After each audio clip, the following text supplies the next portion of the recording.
Welcome back. This is Asking for Knowledge, episode 6. In today's episode, we're going to talk about a very important principle, and that being the principle of consistency. And if I'm being consistent, there's a good chance this will not be the last time that we talk about this. If you're following along, a pattern that is emerging is you will see that we try to get into a topic, I try to get into a topic, and it balloons on me. And there are a lot of other things to consider, to talk about, to share, to gain feedback on, to learn. And so we're just going to continue this process. That really follows along with our name in Asking for Knowledge. So we just continue to learn and grow as we go. We're never in a fixed state. And so we're not going to treat our podcast that way. We don't have all the answers, but we sure do have a lot of questions. So if this is your first time listening, I'm your host, Jeff Mabe, and we have 3 versions of the show. First version is asking out loud. So that is what today's episode will be like, where basically I'm hopping on and I'm sharing some ideas, some thoughts, some things that I've gained, some things that I'm looking into, some things that I want to know more about. And I hope in turn you will learn or be challenged or have feedback that you can share with us that gets us all further down the path. Second version is asking the experts. We're going to find as many people as we possibly can in the world of youth baseball and youth sports to give us feedback on where things are, where things stand, where we can improve, where we can learn, all that good stuff. Last version is asking your parents. So we talk to parents that have either been in this process, parents that have opinions. We send out surveys. We're going to discuss the results of those surveys in those segments where we keep our finger on the pulse of everything that's going on with parents that have been through a baseball recruiting process, parents that have dealt with all different types of things as it relates to youth sports, and get real feedback from real people as to what's going on, what can be learned. Again, if this is your first time, our goal is to attempt to get to everything first principles, on everything related to youth baseball. So we are trying to get down to the absolute foundational elements and then determine if the current system, if the way things are structured are the best they can be, or whether they should be changed or modified or adjusted to help everybody get what they want out of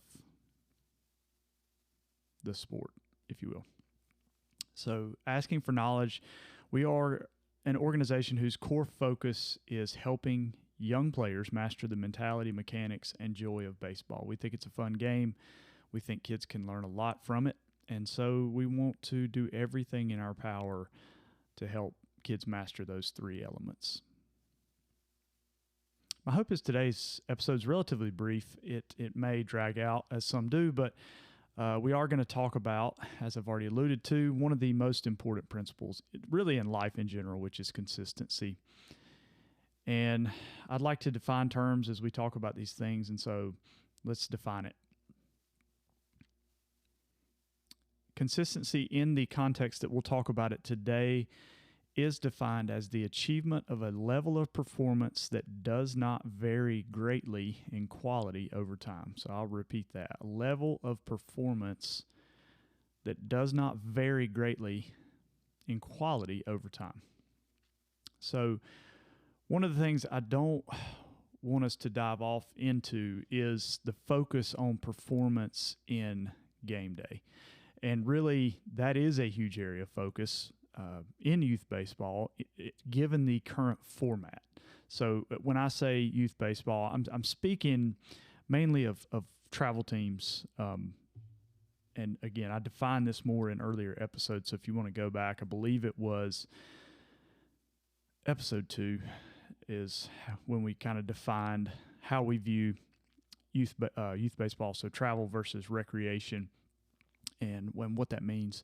So we won't get into that, but I think in the context of youth baseball today, this would mean, by and large, tournaments on the weekend. That's kind of the format that everybody plays in, at least that I'm aware of.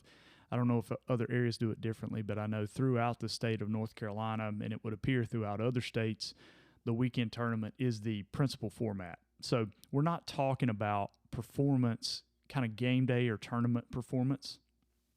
It is important, and it's certainly something, I mean, our whole mission, our whole core focus is to help kids improve that performance.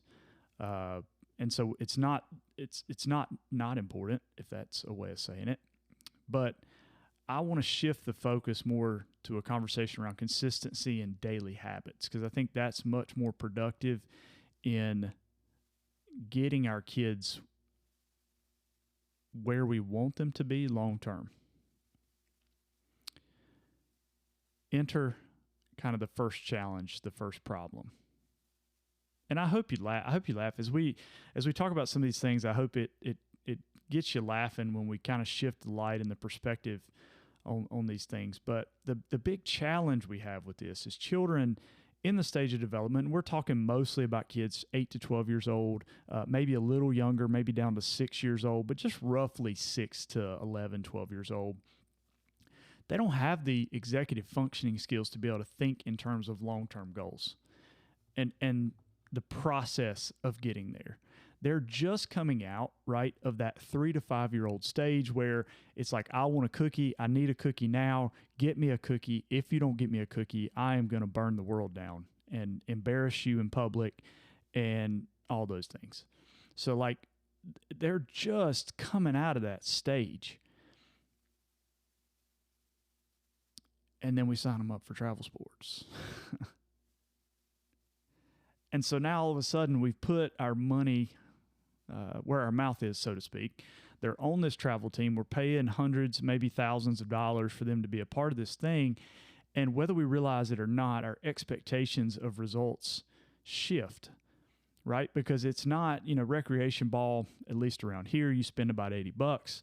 They're signed up. The coaches are always a dad, and that volunteers who may or may not know what he's doing. And so your expectations are low.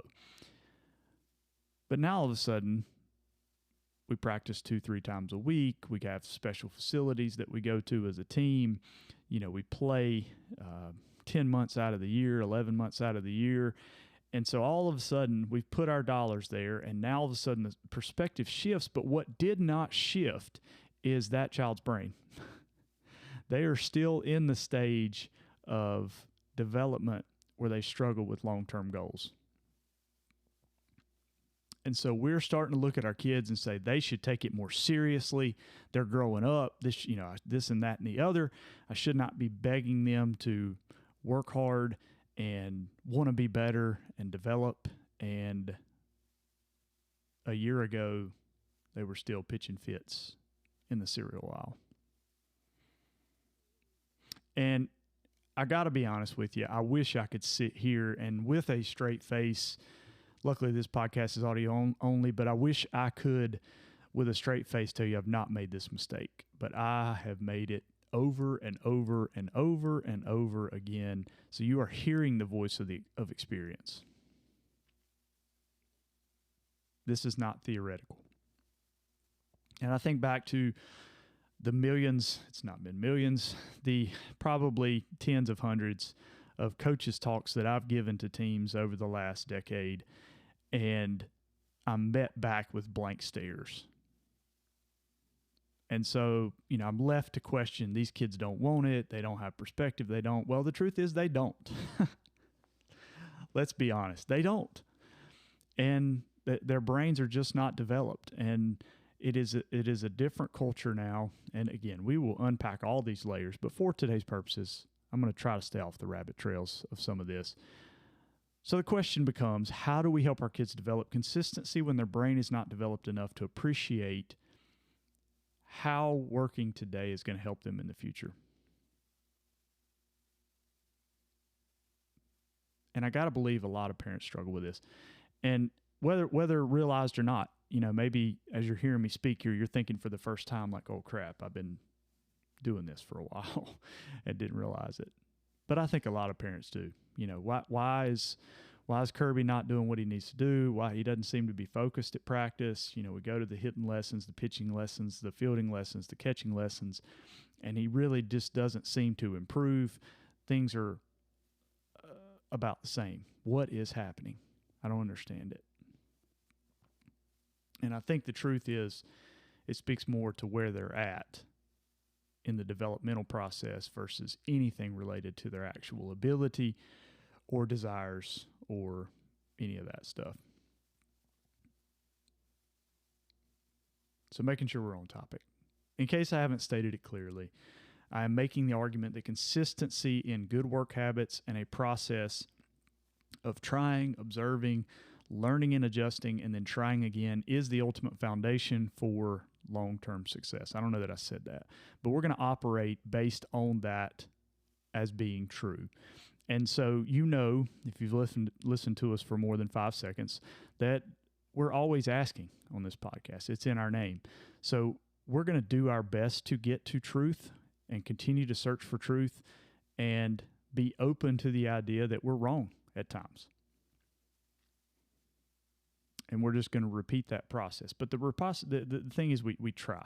We try first, we observe, we ask what happened, we learn and adjust, and then we try again. And hopefully over a period of days and months and years, we become better, we have greater understanding, and that's really what we want to transfer to our kids, to our athletes. So again, with that assumption, with the assumption that that process is a foundation for truth that we can build upon, what are the ways we can help our kids develop consistency? I've got a saying I use with kids a lot, and when we finish a session or a lesson or whatever you want to call it, you know, I ask the question, how do we build a house? And the right answer is brick by brick. So it is trying to get kids to understand that it is an everyday process, not a, you know, you have it or you don't, or a major effort for a short period of time gets you where you need to go.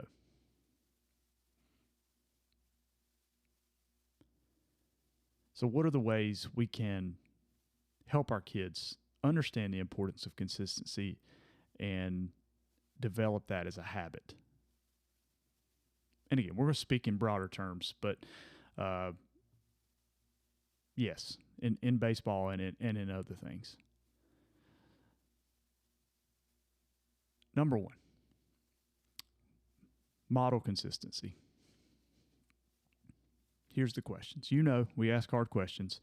What do our children see when they look at our lifestyles?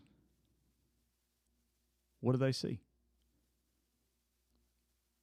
I could dive off into the deep end here on all the things, but I'm not interested in doing that. What do they see? What do they see? Ask yourself that question. Think about your daily habits. If your kid was looking over your shoulder throughout the day, what would they see? What would they see you do? What would they not see you do? What would that look like? Do we show them what setting goals and working to achieve them actually looks like? Or are they watching a process of, well, you just get through the day, bud. You know, you do the best you can and hope tomorrow's a little bit better than today, right? What do they see? Do they see you setting goals and working towards those goals? And kind of the last piece of that is, do we involve them in the process where they hear and see what's happening? So do we tell them what's going on in our work life, not speaking of gossiping and challenges and stuff like that, but do we speak in terms of, hey, I'm trying to accomplish this. This is why Dad shuts the office doors and turns on the podcast equipment, because he wants to, you know, spread a message and share thoughts, right? That's a small example. But what are those for each of you? And what do your kids see when they look at you? And do you talk about it? funny little side note here. There's no way I'd ever, I'm surprised I made it to episode 6 without sharing this story, because I think it's not a story. It's a consistent experience, but I just think it's hilarious. I have had, I don't know. It's probably in double figures. Yeah. I can say with integrity, it's in double figures. Parents come up to me at a ball game, or mostly at a ball game, because you've got the concession stand, but the parent comes up, they've got a Mountain Dew in one hand, a Snickers bar in the other, and they want to have a discussion about training their kids and how they're lazy and they need to lose some weight, and they're going to send them to me to get them straightened out.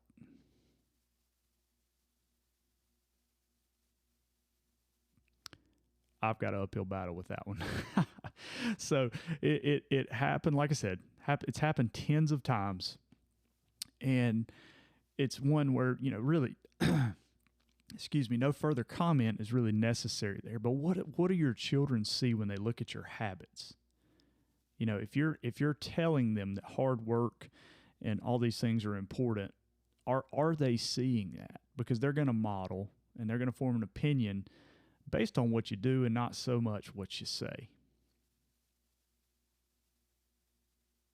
Number 2, fun and games. So again, we talked earlier about kids are just transitioning out of that instant gratification, got to have it now mentality. They can focus a little more on long-term stuff, but it is still not very far in the future. And so when they do something, they want it to be fun. They want it to be a game. So what are adjacent activities that our children can do that get them headed in the right direction, but are not training, so to speak? Again, we're talking 8 to 11, 8 to 12. So things like throwing a frisbee, throwing a football, swinging a golf club, doing work around the house. So seeing a process of starting, working, finishing, little chores, things like that. Having free play, and not just recess at school. I mean free play at home, where they can just do whatever. They can make up a game. They can do those different things. And this is where you can interject into these, but you need to make sure that it remains a game. And they need to test themselves in a multitude of ways. So when I say kind of injecting yourself and making it a game, I'll give you an example. And I'm always going to hesitate to use personal analogies, because I know my experience is going to be different from other people's experiences. There's always going to be similarities, but I just hesitate because I don't want to make one anecdote for all scenarios, but I'll share this one because I think it's helpful. Let's talk about like diving for a baseball real quick. I don't know if you've ever dove for a baseball. It can be an unpleasant experience. The ground is hard. You put yourself at risk by diving. You're moving quickly. If you have to dive for a ball, you're already, chances are you're already kind of at top speed. So there's some forces of gravity and some things at work. And so you've got to decide, and more importantly, your child has got to decide whether the reward is worth the effort if they're going to dive for a ball. Now, what do we do as parents, right? Balls hit to the outfield, balls hit to the infield. The player's close, but he can't quite make the play, and he pulls up and he doesn't dive. Or she pulls up and she doesn't dive. And we scream at the kid, and the coaches scream at the kid, and everybody, what's wrong with you? Why don't you want it? What's the problem? Well, the problem is the ground is hard. The problem is the child doesn't know that the reward is worth the effort. So you mean I'm going to put myself at physical risk? And again, this is all at the subconscious level, but I'm going to put myself at physical risk to catch this ball, to accomplish an outcome that I can't really even think about because I'm worried about, am I going to get a snack at the end of the game from the concession stand? I saw that they had, my favorite, whatever, I don't know. I'm not good with snacks, but they've got, they're worried about whether the snow cone guy is going to leave early, right? They're 8 years old. So how do we get them to orient themselves to where they're willing to take that risk and make that play? And I'll give the example from a personal standpoint. We've got an old mattress in our playroom, and so with my middle son, it has been an evolution of games over literal years of diving for footballs and diving for baseballs and diving for this and diving for that on a soft, cushiony mattress. And he can do the same thing on the trampoline. He can do the same thing at the pool. And so it's this process of developing the confidence in his physical skill set and the desire to go after it without the physical punishment of hitting the hard ground to make the play. And so when the ball is hit, he doesn't have the opportunity to kind of think through this and say, is the risk worth the reward? Because he's done it a million times. But the fun process of trying to dive and catch, again, this is not a training exercise. This is not us sitting and saying, all right, son, here you go. Here's your footwork. Here's your this. Reach out for the ball. Keep your eyes focused on it. No, we're throwing it. He's diving, throwing it. He's diving, throwing it. He's diving. And those are the areas that are going to help our kids develop faster and in a better health space versus let me go out and hit them a million balls and make them dive for all of them. So what are the areas in the day-to-day that we can create fun around this? It's still developmental. They're still doing things that, they're jumping, they're using hand-eye coordination, they're doing all kinds of different athletic movements, but it's fun. And they want to keep doing it. It's not, do a rep, get criticized. Do a rep, get criticized. Here's a new thing. Here's a new thing. Getting constantly coached. No, let's just go out, let's have fun, and let's try it out. So looking for areas where they can do that. Consistency. Number 3, setting appropriate goals for their stage of development. So we've got to remember where they're at. So again, I've said it several times already, but we're just out of that instant gratification, immediate gratification type mindset. And so, but we're not ready for the bigger stage, the bigger, longer stages. And so what I mean by this is if you've got a child that says, man, I really want to hit my first home run over the fence, and the child is not hitting the ball in the air, or if they do, maybe it's barely getting out of the infield, the appropriate goal is not, I'm going to pay you $50 if you hit a home run. The goal is, let's hit a double. Let's see how many balls we can hit to the outfield, over 4 games in the air. Let's see how many balls we can hit hard. Maybe we start there because maybe we're, having weak contact and we're not consistent in how we're hitting the ball. So it's just making sure that the goal is right there, just out of reach. And that we can look at it objectively and say, you got 50 feet of carry before you start hitting home runs. Let's have an honest conversation about, what we need to get you more consistent. And so, again, if it's pitching, if it's fielding, it's what is that next little incremental step that's just out of reach. Making sure that if we do set goals, which I would recommend, by the way, that it's appropriate. Because what may happen is, either teams you play or maybe a couple kids on your same team hit a homer, and now all of a sudden it's, well, they did and I didn't. I stink. I'm not good enough. And we need to kind of redirect that focus into, okay, well, what's that next step? Let's get you a couple doubles. Let's back into hitting the ball hard every at bat. Let's just have the goal to make a good, hard solid contact for an entire game, and then see what happens. Step by step by step. Last thing, number 4. Take a long-term focus or long-term view with a very, very short-term focus. So if we look ahead, maybe 7, 8, 9, 10 years, what kind of player and person do we want them to be, right? Want them to be hardworking, want them to be intelligent, want them to be fast, want them to be explosive, want them to be all these different things. So we can try to instill that now through training, and everything's,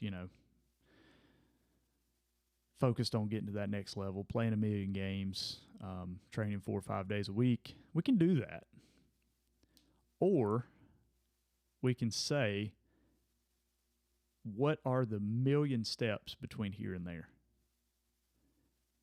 And this is similar to number 3, but using our adult powers of reasoning to kind of back into where they need to be. And that's where I would say number 2 comes into play, because if we want them to work to improve every single day, they've got to find a way to enjoy what they're doing. So we got to find a way to help them do that. So we know, without a shadow of a doubt, they're going to have to do physical training at some point between now and 18 if they have expectations of being a high performer.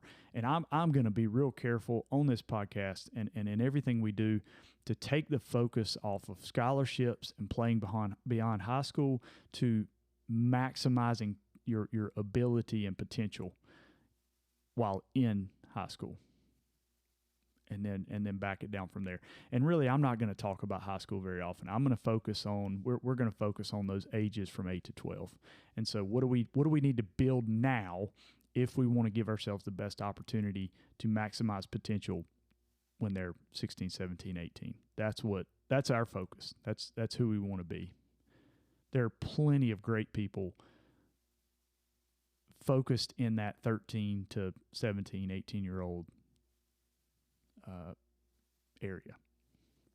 I think they're far less focused on building that foundation at younger ages. We're doing it, but I don't know that we're doing it in productive ways. Otherwise, I think the game would be different. You would see a different product on the weekends.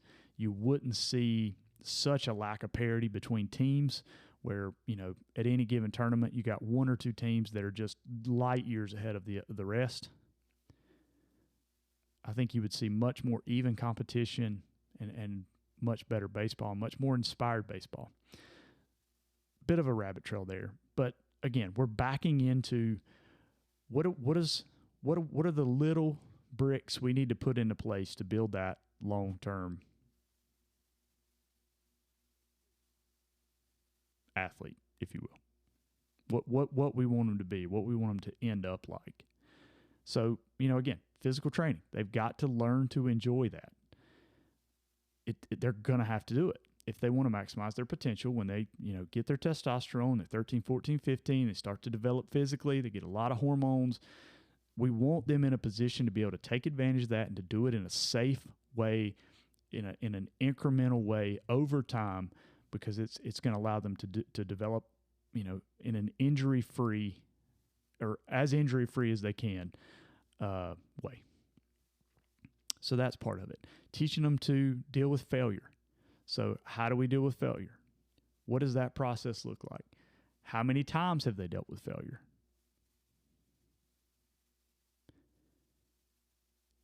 If a kid develops early and has a ton of success, never gets challenged, never gets, is always kind of at the top of the heap, so to speak, performance-wise, and then other kids catch up developmentally, are they ready and are they going to be determined when that happens? Have they had enough failure to learn the process of bouncing back from failure? So making sure that is part of the process as well. So when we fail, we have a discussion, we observe, looked at what happened. Again, we use a Talata framework. Not talked about it here yet, I don't believe, but it basically goes like this. That's an acronym. We try, we observe, we ask what happened, we learn and adjust. That's the T and the L, or the L and the A, I'm sorry. And then we try again. And we just repeat that process over and over and over and over again versus the emotional, frustrated type reaction that we get a lot of the time. So keeping that long-term perspective and making sure that at an age-appropriate level, we have discussions with our kids about what's going on and where they're at. These are not little professionals. These are not even teenagers that can start to understand long-term goal setting and long-term focus. It's really not until you get into the later stages where you have the executive function, your prefrontal cortex develops to the point that you can really see into the future and say, okay, I can connect the dots. These are the steps I need to take to be who I need to be. So quick review. How do we start to develop consistency?